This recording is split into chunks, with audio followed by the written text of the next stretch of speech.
História do concreto armado.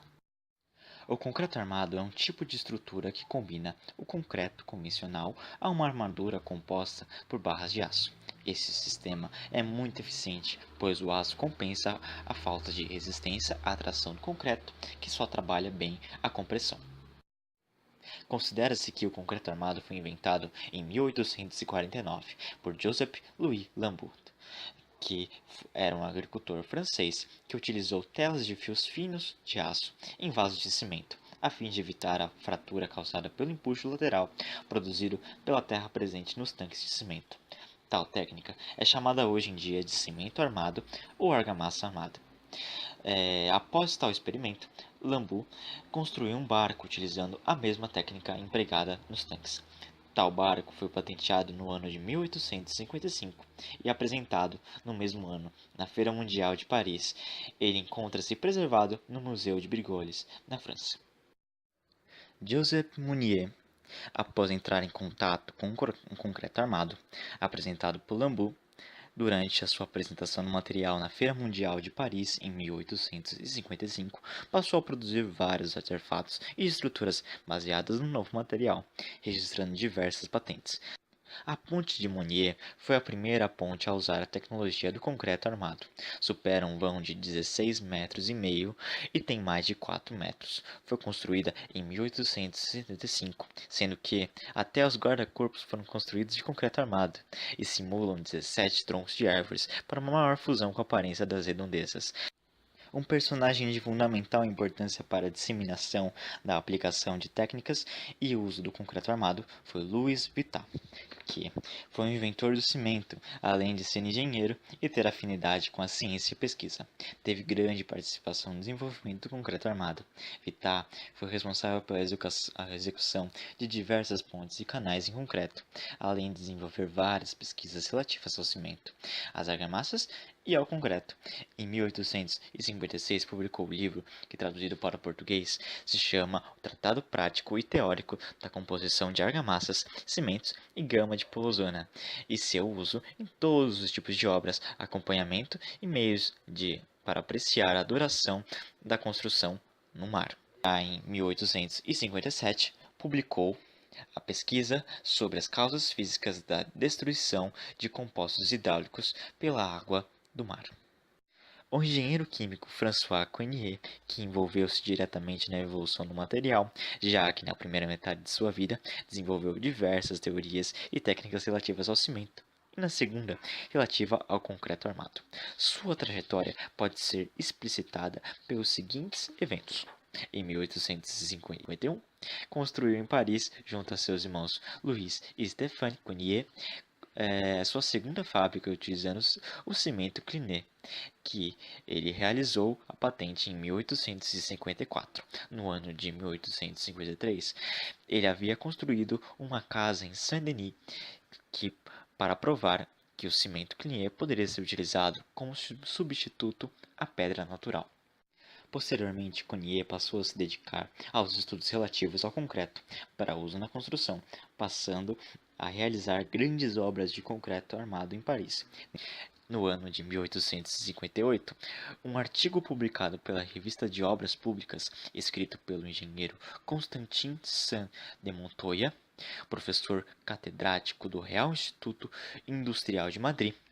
Neste artigo, Montoya mostra a importância de Coignet para o desenvolvimento do concreto e do concreto armado. Outro pioneiro no desenvolvimento do concreto armado foi Tadeusz Riá, que realizou uma série de experimentos e no ano de 1877 obteve a patente para um sistema de execução de vigas utilizando concreto armado, a qual já previa os efeitos relativos à tração e ao cisalhamento. No ano de 1874, Tadeusz Riá termina de construir em Londres aquela que é considerada a primeira casa utilizando-se de concreto armado, provando-se novamente ser o pioneiro no desenvolvimento e evolução das estruturas de concreto armado. Concomitantemente a RIA, o engenheiro mecânico William Ward constrói o primeiro edifício em concreto armado na cidade de Highbrook, em Nova York. Sua construção ocorreu entre os anos de 1873 e 1876. Tal empreendimento de Ward foi uma casa para sua família, e é compreendida uma casa com 3 pavimentos e uma torre com 4 pavimentos. Atualmente a casa ficou conhecida como a Alcunha de Palácio Ward ou Castelo Ward, já que a tradução pode variar a depender da interpretação. Além deles, outro engenheiro também teve grande importância, Ernest Lanson, que foi o primeiro a usar e patentear, no ano de 1884, a barra deformada.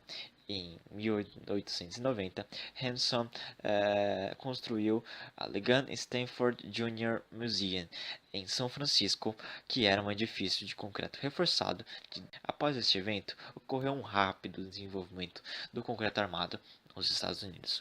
Entre os anos de 1902 e 1903, Hanson construiu o edifício Eagles Building, bate o recorde de maior edifício comercial em concreto armado do mundo. Ele possui 16 pavimentos e totaliza 64 metros de altura.